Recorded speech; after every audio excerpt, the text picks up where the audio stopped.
Today,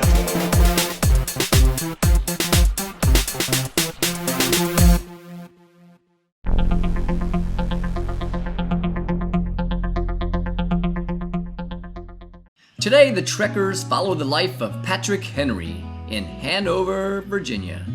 But before we do that, we need to make a quick stop at Beaver Dam Elementary in Hanover County.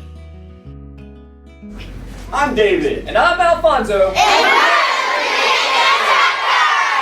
We're today at Beaver Dam Elementary with these awesome 4th grade students. And we're getting ready to teach you all about Patrick Henry. We're going to take you to his home here in Hanover County and also to where he gave his famous speech at St. John's Church. So if you're ready to go trekking, let's go trekking! Well, we had a great time here visiting the 4th graders at Beaver Dam Elementary School. We thank them for their hospitality, and we thank them for these really cool t-shirts. We really appreciate it. So now we're getting ready to head over to Scotchtown. Before going over to Scotchtown, we have to make a stop at the depot at Beaver Dam. Well, we were just at Beaver Dam Elementary School, and about a mile west of Beaver Dam Elementary is this cool Beaver Dam train depot. This depot was built in 1840 and has served the farmers of Louisa County and here in Hanover County. And because of its strategic location here during the Civil War, during the Civil War they had to use the trains, they would often attack this train station. It was burned down 3 times during the Civil War. But each time it was burnt down, it was rebuilt. So it must have been a very important part of this county. So, Dave, I hear a train a-coming. So let's go hop on. All right. Well, the train was moving kind of slow, so that gave Dave and I a little bit of a chance to talk more about the Beaver Dam Depot. Now, we told you about some times that the train depot burned down. One of the most famous times was on July 20th, 1862, when the Union Army came and captured a famous colonel named John Mosby. He was known as the Gray Ghost. He was on his way to meet General Stonewall Jackson, which is another important general in the Civil War. So, they just captured him, like this. That hurt, man. Us old people, we can't be doing tackles like that anymore. So after helping Dave and his old bones get up, it was time to move on. Well, now that we've hopped the train, we're gonna head on out to learn a little bit about Patrick Henry. Scotchtown, here we go! Well, it's time to head over to Patrick Henry's birthplace, Studley, Virginia.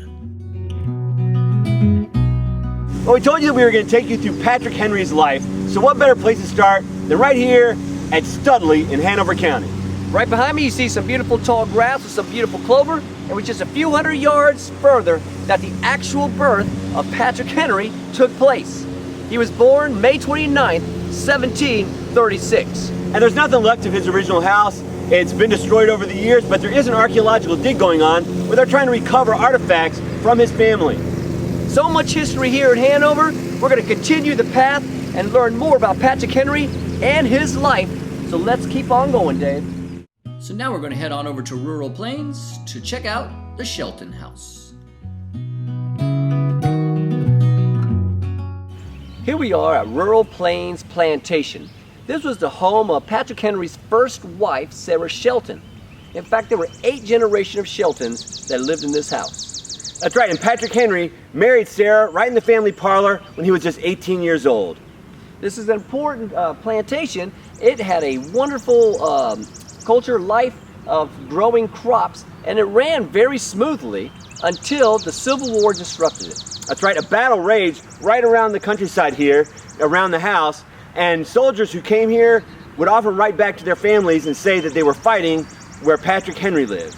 And Patrick Henry, when he married Sarah Shelton, they were given some property, and we're going to go show you that property next. So our next stop is his first farm. It's called Pine Slash Farm in Hanover County. So Sarah's parents gave Patrick Henry a farm. It was called Pine Slash Farm. And here we are. He had 6 slaves to work the land, and he tried growing tobacco here. Unfortunately, he wasn't very successful with planting of tobacco. He kind of failed.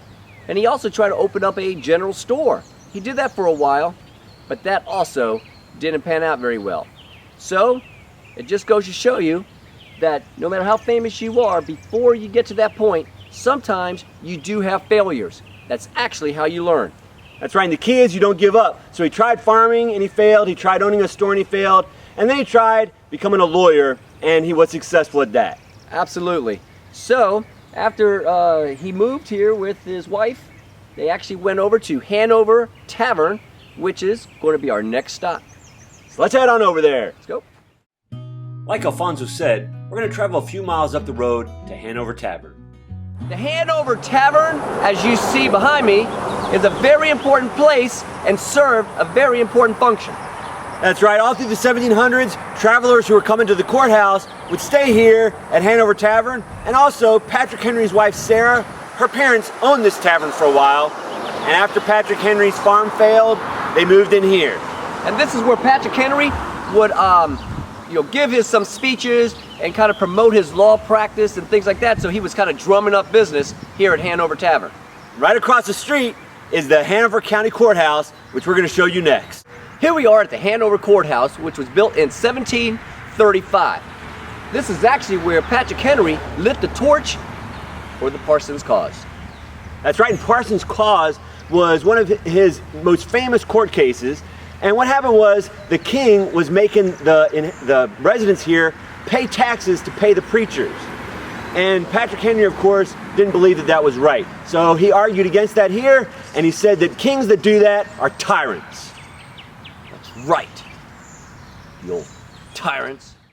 Well, after his success as a lawyer, Patrick Henry was able to afford a bigger home called Scotchtown. Well, we finally made it out here to Scotchtown, the home of Patrick Henry. And Patrick Henry was the first governor of Virginia.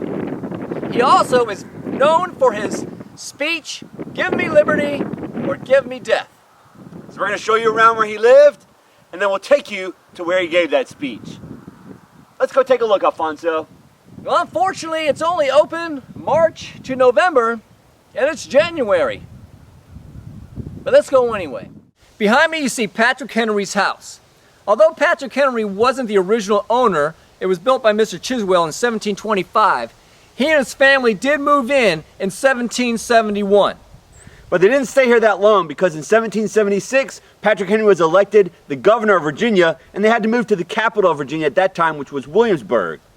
But he did live here for those 5 years, and he had one child here, which added to his 5 that he already had, so he had 6 kids living in this house.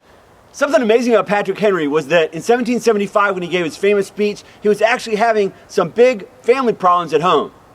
These family problems included his wife Sarah. She was mentally ill, very disturbed, to the point where she couldn't function around people.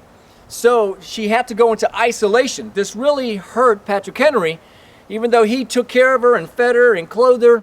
But these events really made him inspired to write his speech, "Give me liberty or give me death."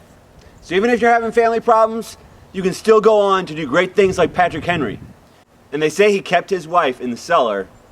So I don't know if it was this one, but her ghost could still be in there. I didn't notice a shadow in this particular window.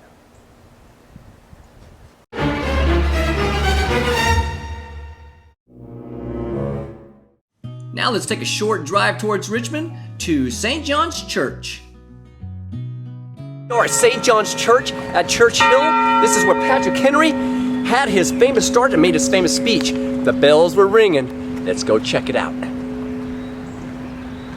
Patrick Henry just finished his speech. He's really cool. He's really old, but he looks great for his age. So behind me is St. John's Church, and the Trekkers already did a podcast here. You can go ahead and check that one out. It was one of our earliest ones, but it wasn't in HD, so we're here now in HD. And this is where Patrick Henry came on March 23rd, 1775 to give his famous speech. And a reenactor is in there giving the speech right now, but it costs money, and you know what? We don't even need a reenactor, because Alfonso has memorized the whole speech. So come on, Alfonso. Or is peace so sweet? Okay. So maybe he hasn't actually memorized it. Come on, Bob. I gotta say it from the beginning. So anyway, I haven't really memorized the whole thing. I thought I had it, but as one of our great listeners pointed out, Alfonso, you got some of the speech wrong. But we appreciate those folks. You need to learn towards the end of the speech. Is life so dear, or is peace so sweet as to be purchased by the chains of slavery? Forbid it, Almighty God! For I may not know what course others may take. But as for me, Join in, Dave. Give me liberty or give me death. And you know what? As soon as he said that, the whole crowd stood up and said, "To arms, to arms!" Well, it's time to hit the road for a 2-hour trip.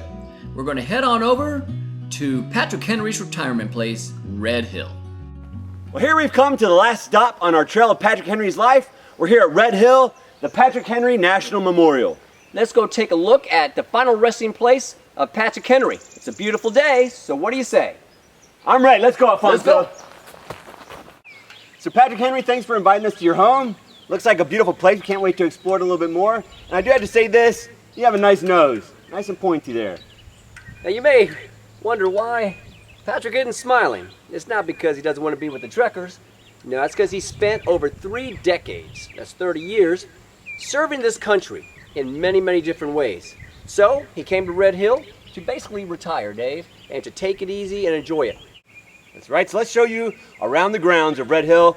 We're going to see his house and the spot where he's buried. Let's go. Here we have Patrick Henry's house. Now, it's not a huge house like you would think a very famous person would live in. It's actually a very small and modest home. And there's not that many rooms in it. You can't tell, but there is a second floor with some rooms up top. But what's really amazing about this house is between 9 and 11 people lived here. Because Patrick Henry, we talked about how many kids he had. He was still having kids all the way up until the year before he died. And outside the property, you know, there's probably some beautiful plants and some great, great trees. Like right in front of his house is this huge one that we're going to show you. And I bet all those kids that he had really enjoyed climbing on that. Who wouldn't love climbing on a great tree? Behind me, you see a really cool looking tree. Not any tree, Dave. This is the Osage orange tree, and it's over 330 years old. That is amazing, Alfonso. That means it was here when Patrick Henry was here. So Patrick Henry could have climbed on that tree, except for the fact that he came out here to Red Hill when he was an old man. So he did, and he had a lot of things that he was doing when he came here to Red Hill, so we're going to go discover some more things. That's right, and one more thing I want to say about this, though, is it's the largest Osage orange tree in America. Very huge. I mean, this sucker is like 65 feet tall. It's got a branch span of like 85 feet. It has a diameter of over 30 feet. Wow. So here I am in Patrick Henry's kitchen. And actually the kitchen back in those days was a whole separate house. They tried to make it separate from the main house just in case it caught on fire because, as you can see, they cook in a fireplace. And I'm thinking that Patrick Henry, the people who cooked Patrick Henry's food, must not have done a good job because you know how he died? Intestinal blockage. So that's not a good way to die. And that brings us to our last stop in our tour of Patrick Henry's life, his tombstone. Here we are at Patrick Henry's grave. He was buried right here at Red Hill. And unfortunately, even though this was such a beautiful spot, he only lived here for 5 years. He came in 1794 and died June 6, 1799. Well, we started you at Studley, Virginia. That's in Hanover County. We traveled over 2 hours here to Red Hill, and it comes to the end where Patrick Henry has been buried. Keep on trekking with us by visiting www.virginiatrekkers.com. And remember, give me liberty or give me death. To arms! To arms! Well, we had a great time visiting the 4th graders here at Beaver Dam Elementary School. They even gave us some really cool swag, and we're proud to wear it. Swag. No. Well, I can't find Alfonso, but knowing him, he's probably back there in the outhouse. Let's see. Alfonso, you in here? Oh man, I knew it. I knew I could find you in the outhouse. I was just taking a little breath. And it's just a few hundred feet on the other side that Patrick Henry said, "God bless you, Dave." And what a great name, Studley. You know, Alfonso's pretty Studley himself. That's where you're supposed to go like this. All right, let me start. How you start? Behind me, you see Patrick Henry's house. Well, behind me, you see a really cool looking tree. Behind me, you have Patrick Henry. Don't say behind me. You say that every time. You said behind me is a tree. Come up with something new, Alfonso. Be creative. In the rear of me, Behind, I can't say behind me. Here we are at the Hanover Courthouse. Give me disco. Or give me death. Wait, smile. You've come to the end of our podcast. Goodbye.